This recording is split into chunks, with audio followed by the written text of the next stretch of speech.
social worker, a licensed clinical addiction specialist, and a certified clinical supervisor. And I took the training because I got emails about it, and I needed the credits for recertification in January, and it was getting close.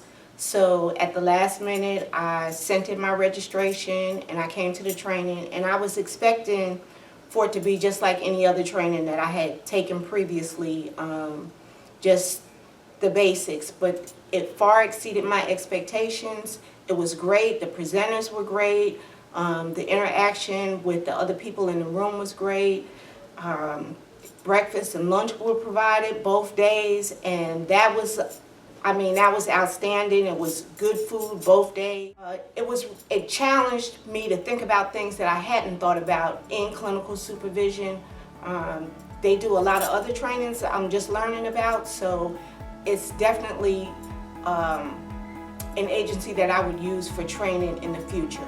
I plan to send my partner back for the clinical supervision training. It was just awesome. The whole atmosphere in the room, the presenters, everything was just great.